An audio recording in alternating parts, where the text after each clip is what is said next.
모사성어에 보면 세옹지마라는 단어가 있습니다. 이 사자성어의 유래는 문자 그대로는 변방의 노인의 말이라는 뜻이거든요. 근데 이게 유래가 있습니다. 변방에 있는 한 노인이 말이 한 필이 전 재산인데 이 말이 어느 순간 도망을 가버린 겁니다. 동네 사람들이 아이고 어떡하냐, 이게 전 재산을 다 잃어버렸으니 막 염려하고 그러는데 이 노인이 그냥 뭐 그럴 수도 있지요 뭐 하고 대수롭지도 않게 여기는 거예요. 그러더니만 또 어느 날 이 도망갔던 말이 돌아왔는데 암말을 한 마리 더 데리고 왔어요. 두 마리 온 거예요. 그래가지고 동네 사람들이 와 너무 좋겠다고 막 야 이게 재산이 갑절로 불어났다고 너무 좋아하는데 네 뭐 좋긴요 뭐 아이고 그냥 그렇죠 뭐 그러고 또 지나가는 거예요. 아니나 다를까 얼마 있다가 이 말을 타다가 이 노인의 장성한 아들이 떨어져가지고 다리가 부러졌지 뭐예요. 아유 어째요, 아유 어떡해요, 큰일이 났네요. 이 아들이 농사질 거 다 일을 해야 되는데 어떡, 아유 뭐 살다 보면 이런 일 저런 일 다 당하죠. 또 대수롭지 않게 여기다. 근데 얼마 있다가 이 나라에 전쟁이 난 겁니다. 전쟁이 나니까 마을 사람들 젊은 사람들 다 잡아간 거예요, 싸우라고. 근데 노인의 아들은 다리가 부러져서 군대에 안 잡혀간 거예요. 그래서 이러면서 이게 이제 세옹지마라는 이 사자성어가 유래가 됐는데, 그러니까 이 말의 교훈은, 이 사자성어의 교훈은 그런 거죠. 어떤 앞일을 예측하지 못하는 그런 사람들이 하나하나의 사건과 일들 속에 너무 일희일비하지 말고, 인간이 길흉화복을 알 수가 없으니 그런 일들에 대해서 너무 이렇게 단정짓지 말고 좀 관조적으로 편안하게 중용 속에 살아가라, 이런 뜻입니다. 이 말의 뜻은. 근데 제가 곰곰이 이 사자성어를 생각하면서 누군 그러고 싶지 않은가? 어떤 사람인들 어떤 일들이 터졌을 때 중용하고 관조하고 일희일비하지 않고 그러고 싶지 않은 사람이 누가 있겠어요? 근데 그게 쉽지 않습니다. 일이 닥치면 오히려 이래요. 쭉 뭐 성공하고 좋은 일이 생기면 무슨 나쁜 일이 생기지 않을까? 안 좋게 되지 않을까? 염려하고 불안하고, 문제가 생기면 더 나쁜 일, 더 지하에 더 안 좋은 일이 일어나지 않을까 두려움이 생기고 하는 게 사람의 심리입니다. 더군다나 요즘이 얼마나 험악한 세월입니까? 뭐 기도해 주셨는데 처처의 기근, 처처의 전쟁, 재난의 소식이 들려오고 우리네 삶도 만만치 않은 그러한 시국 속에 우리가 살아가고 있기에 사람 마음이 불안하기 짝이 없습니다. 내일 일은 그야말로 난 몰라요. 어떤 일이 생길지 예측 불가한. 그러다 보니까 사람이 다들 불안하고 두렵고 어려움 속에 살아갑니다. 여러분들, 이런 것들을 방증하는 자료가 발표가 됐는데 WHO죠, 세계보건기구에서 코로나 팬데믹 이후에 사람들의 심리, 그 불안과 우울증에 대한 계측조사를 했습니다. 유병률이라고 하는데 그걸 조사를 했는데 코로나 전과 코로나 이후에 사람들의 우울증의 유병률이 25% 증가했습니다. 마치 예측했다는 듯 놀라지도 않아요. 25%면요 4명 중에 1명입니다. 4분의 1이에요. 이거 엄청난 겁니다. 그러니까 사람들이 다들 어려움 속에 불안 속에 그렇게 살아가고 있다는 겁니다. 그러니까 좋은 일에도 불안하고 나쁜 일, 어려운 일에도 두렵고 그렇게 살아가는 거예요. 근데 오늘 이 본문에 등장하는 말씀은 어떤 말씀이냐면, 사실 인생의 성공과 실패와 축복과 어떤 낙심과 이런 인생의 롤러코스터 같은 그런 일들을 겪은 사람이 누구냐면 요셉이거든요. 요셉이라는 사람이 최후 승리를 하는 장면이에요. 이 말씀을 보면서 이 요셉이 어떻게 정말 대단한 일들을 많이 겪거든요. 그 젊은 시절에. 근데 그런 일을 겪으면서 어떻게 평정심을 유지할 수 있었을까? 그리고 그는 그 수많은 오락가락하는 그런 상황 속에서 불안과 두려움 대신에 그 평정을 유지하면서 어떻게 성공과 승리, 최후 승리를 할 수 있었을까? 이 말씀 속에서 우리가 그 지혜를 찾아보고, 여러분들 지금 험난한 시기를 살아가는데 그 일희일비하지 하는 것이 아니라 이 요셉과 같이 다 평정심을 가지고 승리하며 나갈 수 있는 그런 복된 시간이 되시기를 축복합니다. 말씀드린 바와 같이 오늘 주인공이 요셉이죠. 여러분들 이 요셉은 어떻게 말씀이 시작되냐면 꿈 이야기부터 출발을 합니다. 요셉이 17살 즈음에 꿈을 꾸게 되는데 이게 이제 모든 문제의 화근이 됩니다. 근데 이 꿈을 누가 주셔요? 요셉에게? 하나님이 주십니다.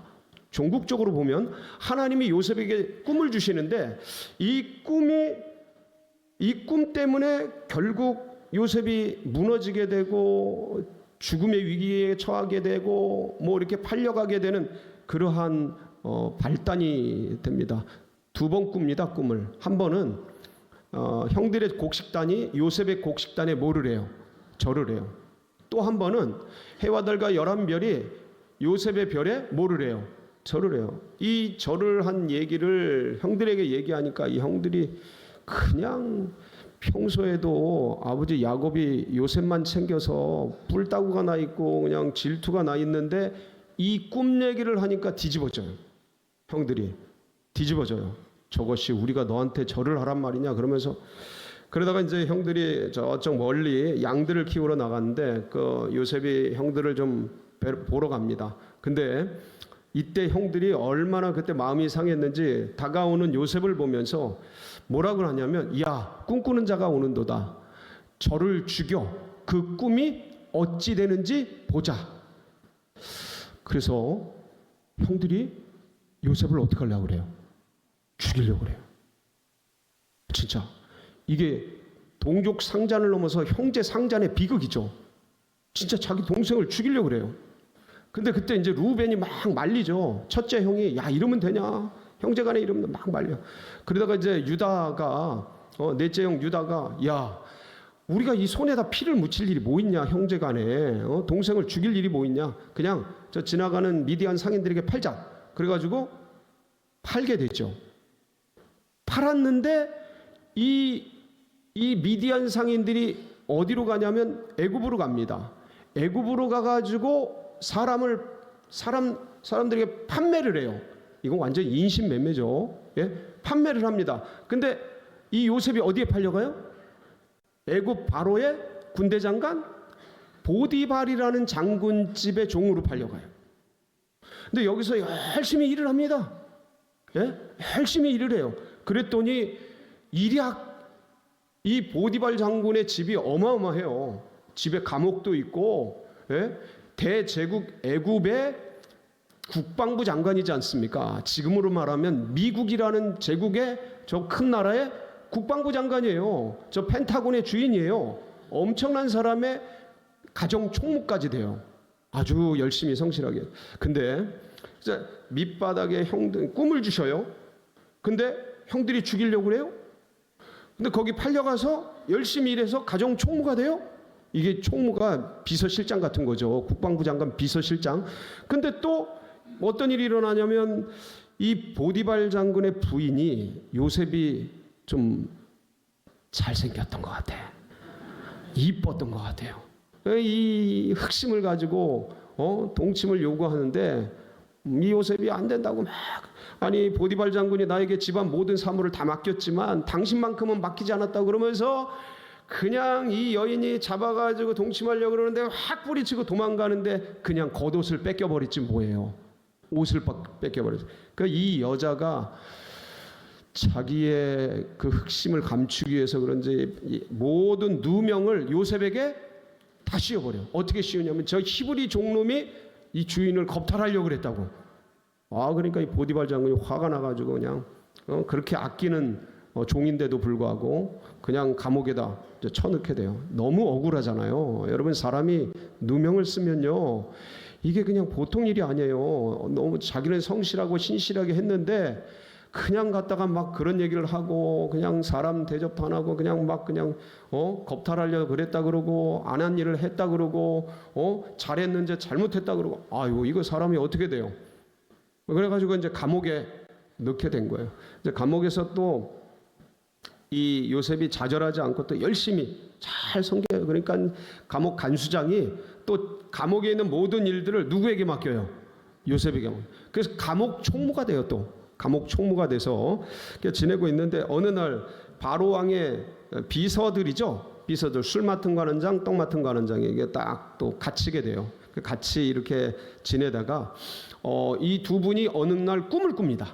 꿈을 꾸는데 무슨 꿈을 꾸냐면 술 맡은 관원장은 새 줄기 포도나무가 이렇게 자라나더니 거기서 꽃이 피고 열매가 맺어가지고 그 포도즙을 딱 바로 왕에게 바치는 꿈을 꿔요. 그리고 또 그러니까 이제 이거를 해석을 합니다. 요셉이 사흘 뒤에, 며칠 뒤에, 사흘 뒤에 당신이 바로에게 술을 올리는 당신의 직임이 복직되는 그런 일이 있을 겁니다. 그래.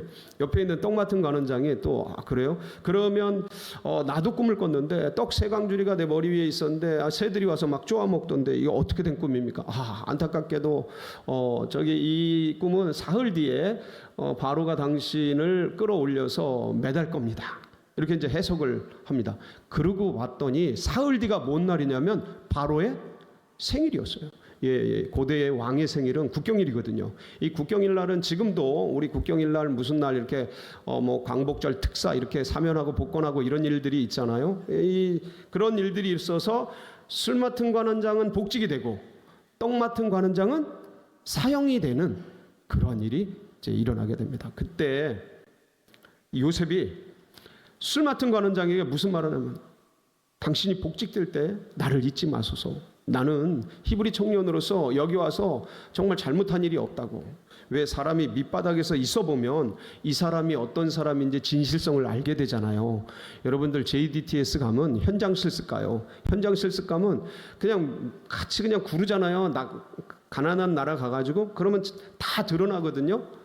그런데 똑같아요. 밑바닥에 있어서. 그러니까 이 술 맡은 관원장이 요셉이 얼마나 진정성 있고 신실하고 진실된 사람인지를 알았을 거라고요. 그래서 걱정하지 마. 내가 복직되면 너 꼭 구해줄게. 이런 약속을 하지 않았겠습니까? 성경에는 안 나와요. 성경에는 안 나오고 그렇게 했을 겁니다. 아마 그래 내가 복직되면 무슨 일이 못하겠냐, 너 내가 끌어내줄게, 걱정하지 마, 구원해줄게, 뭐 그랬을 텐데, 이 문제는 복직되고 나서 새까맣게 잊어버리면서 2년의 세월이 흘러가요. 그러던 어느 날 바로가 꿈을 꿔요. 이제는 바로가 꿈을 꾸는데 왕이 꿈을 꾸는데 나일강가에서 7마리 암소가 막 나오더니 아주 예쁘고 아주 튼실하고 풍성한 소가 나오더니 곧이어서 좀 있다가 가날프고 바싹 마른 7 암소가 또 나오더니 앞에 소들을 다 잡아먹어. 그리고 정신없어 깨가지고 별로 안 좋은 꿈이라 왜 이러지? 그래 또 잠이 들었는데 또 꿈을 꾸는 거예요. 7 이삭 풍성하고 아주 튼실한 7 이삭이 나오더니 그 뒤에 가날프고 빼싹 마른 7 이삭이 나와가지고 앞에 있는 이삭들 7을 다 잡아먹어. 이 꿈을 꾸더니 너무 궁금한 거예요. 그래가지고 애굽에 있는 온 박사들, 무당, 이렇게 점치는 사람들 다 불러다가 이 꿈 해몽을 얘기를 하는데 아무도 푸는 사람이 없어요. 근데 그걸 보고 있던 술 맡은 관원장이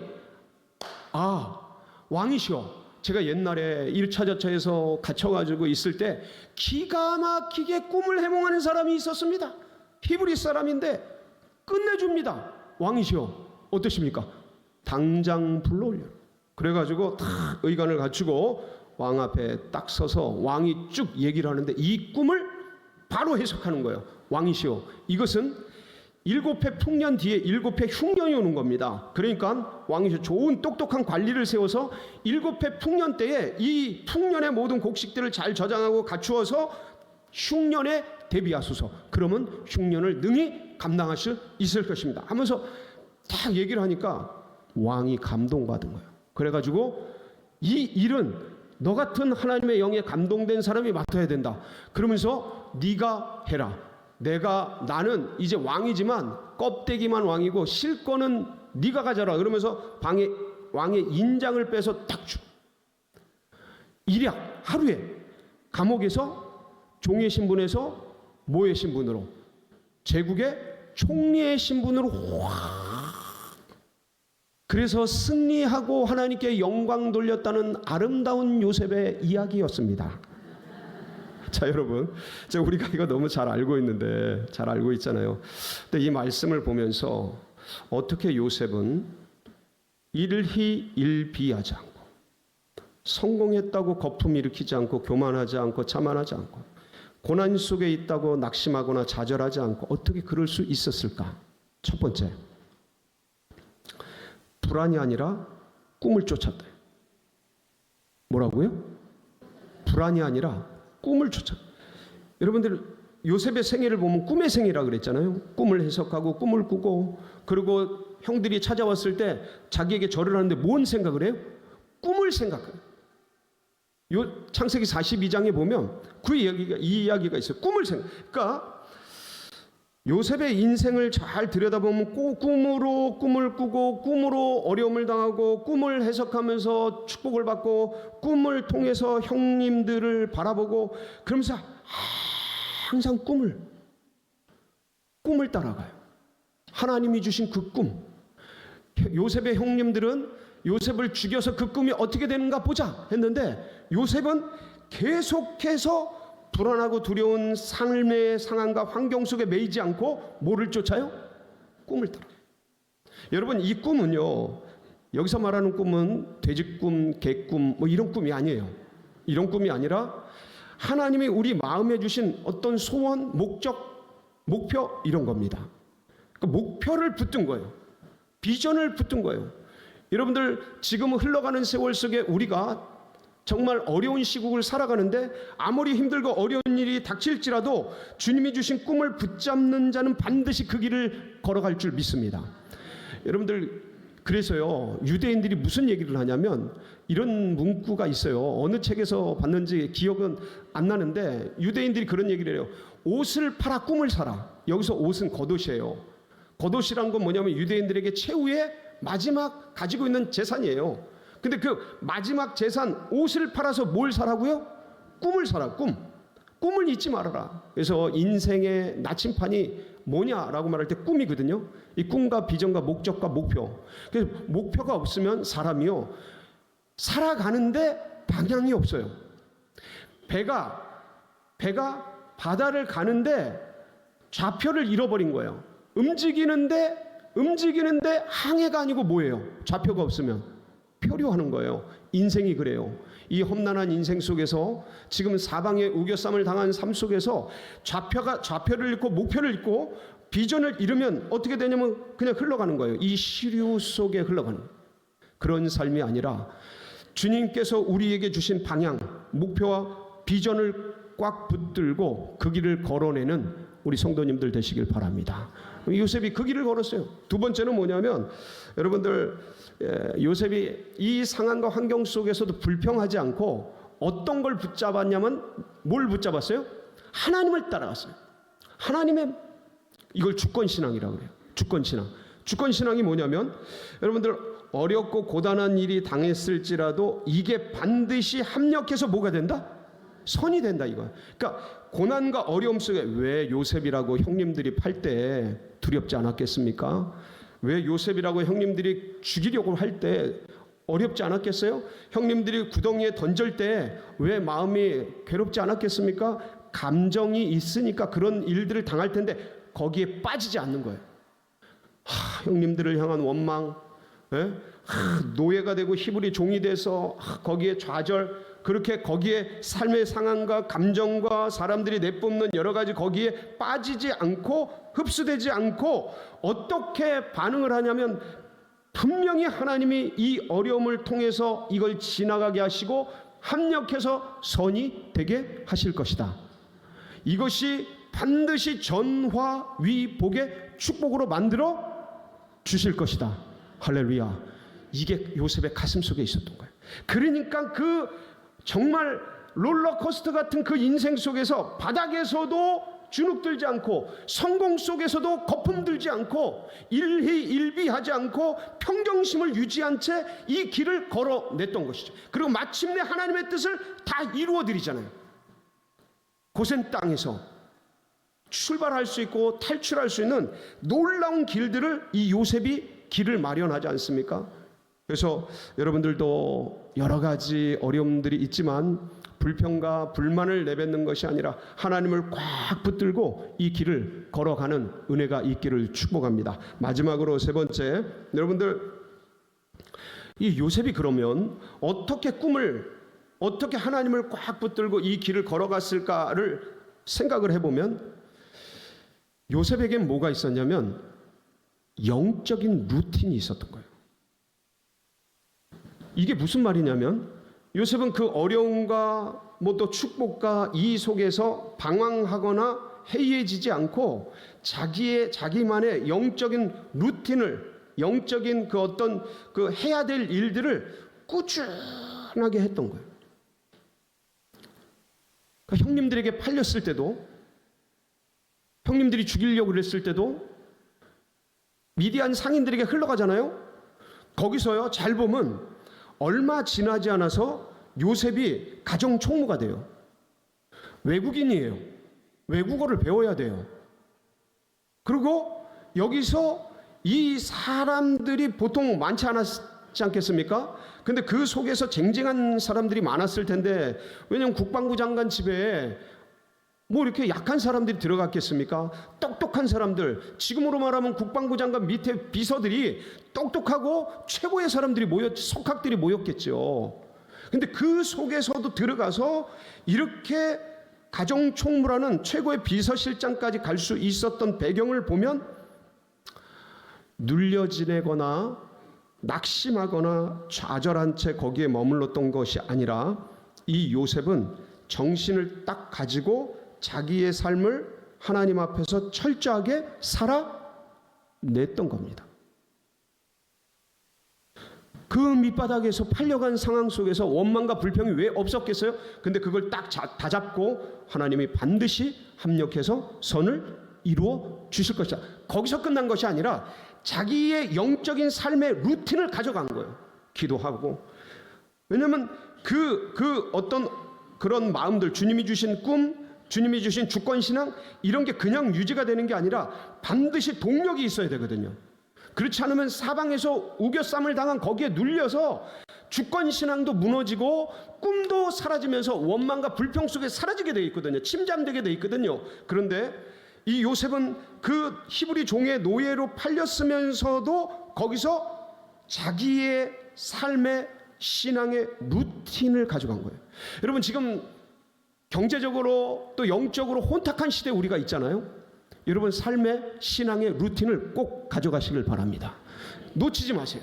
어떤 상황에 있든 간에 내가 축복된 상황에 있든지 편안한 상황에 있든지 아니면 고난과 어려움에 있든지 그런 삶의 상황과 관계없이 뭘 가져가라? 영적 루틴을 놓치지 말아라. 아침에 눈을 뜨면 그 의식이 돌아오면 하나님께 감사하고, 하나님 감사합니다. 내 의식을 지켜주시고 또 생명호흡을 연장시켜주시고 또 하루를 선물로 주셔서 감사합니다. 주님께 감사하고 일어나 기도하고, 그리고 새벽 기도할 수 있는 분들 새벽 기도하시고, 그리고 주님께 잠시 기도하실 수 있는 분들 기도하시고, 주님과의 관계를 가까이 가져라. 이걸 놓치지 말아라. 삶이 바쁘고 밀려간다고 거기에 떠밀려서 시류에 흘러가는 사람이 되지 말아라. 그럼 이 모든 것이 밀려가면 나중에요, 주일날 예배 한 번 드리는 것으로 만족하면 내 영의 모든 세상 찌꺼기들이 들어와서 내가 지금 하나님을 믿는 건지 뭘 믿는 건지 모를 정도로, 그 나중에 큰일 당하면 원망하고 불평이 나오게 됩니까? 안 나오게 됩니까? 나오게 돼요. 그런데 삶의 루틴을 딱 가져가는 사람은 아무리 좋은 일이 있어도, 아무리 훌륭한 복된 일이 있어도 거기에 빠지지 않고 흘러가지 않아요. 그리고 아무리 고되고 힘든 일이 있어도 거기에 낙담하지 않고 평정심을 딱 가져가면서 자기의 삶의 루틴을 가져갑니다. 근데 이게 쉽지 않아요. 살아보니까 만만치 않아요. 근데 이걸 해내는 사람들이 이 시대의 믿음의 사람들인 거예요. 요셉 같은 사람들인 거예요. 여러분들 이 신앙을 꼭 붙들고 이 길을 걸어가시기를 바랍니다. 그래서 준비를 해야 돼요. 이 삶의 영적 루틴을 가지고 어떤 상황이 있든지 준비하면서 그 감옥에서, 가정에서, 그 종으로 어떤 상황에서든 이 삶의 루틴을 가지고 준비됐을 때에 하나님이 때가 참에 뭐 하시는 거예요? 들어서 주님 나라를 위해 큰 일을 감당하게 하는, 세워서 쓰시는 그런 복된 역사 여러분에게 일어나기를, 여러분의 자녀들에게 일어나기를, 여러분의 손주들에게 일어나기를 주님의 이름으로 축복합니다.